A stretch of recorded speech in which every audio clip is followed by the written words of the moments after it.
Hello everyone, today we're going to be talking about gamma hydroxybutyric acid, other known as GHB, by Kira Medicki.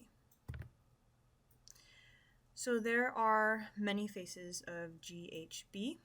Under prescription names, we have sodium oxybate, and it is sold under Xyrem and Xywav only, unfortunately because of the adverse side effects of the drug. It is not widely a prescription-based usage. A lot of times it is just for recreational and thus illegal use. There is not a lot of room for it in the medical field, and all of the sources now are primarily in recreational use. The street names of the drug are as follows: Easy Lay, G, Georgia Homeboy, GHB, Goop, Grievous Bodily Harm, Liquid Ecstasy, Liquid X, Scoop, and the Date Rape drug, which it is most infamously known as. Category, history, and uses. So a brief history of GHB into today. GHB is synthesized through a process called clandestine synthesis. This is basically just chemistry in secret. Illegally, GHB is often sold at raves, but also has the dark side of being a rape drug. On the legal side, the FDA-approved products it is used to help treat narcolepsy as well as alcohol dependence. However, the FDA doesn't approve of many products for the use of GHB. GHB is consumed in a liquid form. It is clear and often sold in a vial or drained into alcohol.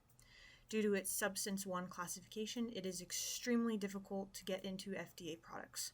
So to categorize it, it is a central nervous system depressant, Schedule 1 controlled substance illegally, and a Schedule 3 controlled substance when it is legally manufactured and processed. But because of the Schedule 1, it is extremely addictive, extremely dangerous, and it is not recommended for most prescription uses unless it is a specific case or under very specific circumstances.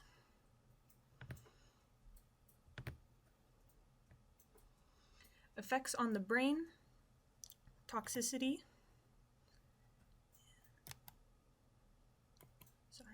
Effects on the brain and toxicity levels.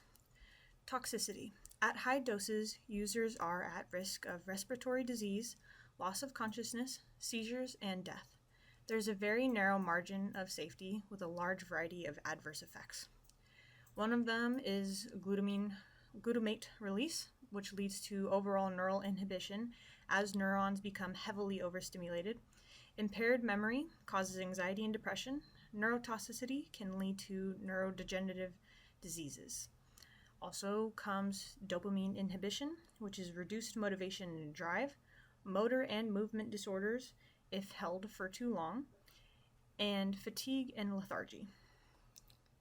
Euphoria. This is the common side effect that most people seek, but unfortunately comes to their undoing. In the initial and lower doses, it activates presynaptic GABA neurons. This causes an overall increase of dopamine reward, but in later stages leads to depression. Motor and memory impairment. At high doses can lead to a muscle flaccidity and cataleptic state, which has significant driving impairment and impaired fine motor tasks. Tolerance, withdrawal, and overdose. Tolerance. Tolerance builds very quickly with regular use, leading to addiction and continued amplified risks. As addiction and tolerance grows, so does the amount of the dosage. While people seek the high they once had, they risk overdose. The tolerance for GHB comes very rapidly, and just within a few uses of it, your tolerance grows significantly.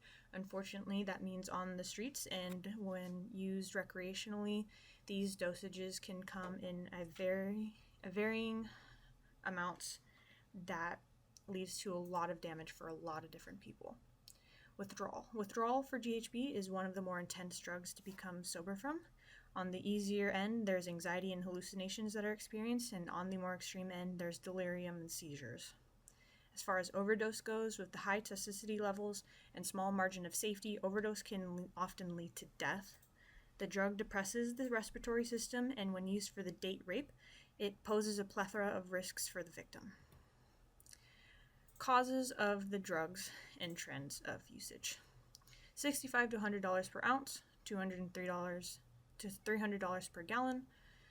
Trends of the consumption across age and borders. Generally, it's young adults, but higher rates amongst gay and bisexual men who frequent nightclubs and raves.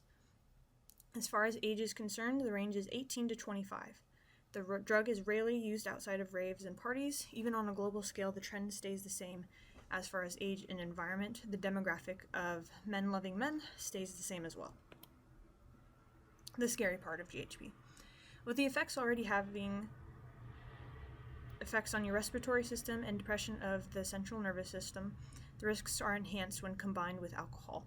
Especially with the common use being in parties and raves, people lack the awareness and capacity to stay safe. What starts out as effects from alcohol can become much worse very quickly if someone slips a vial of GHB in their drink. Detection is challenging, so the actual rate is unknown, which enhances the dangers.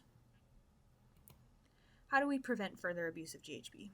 There's no one easy way to prevent the abuse of the drug, especially due to their difficult to detect nature.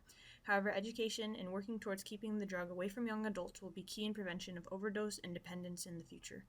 By understanding the demographics and environments the drug is commonly used amongst will make it narrowing down efforts easier to help prevent use and abuse. And now we have some short videos for your own information if you are interested in learning more about GHB. And these are my references. Thank you.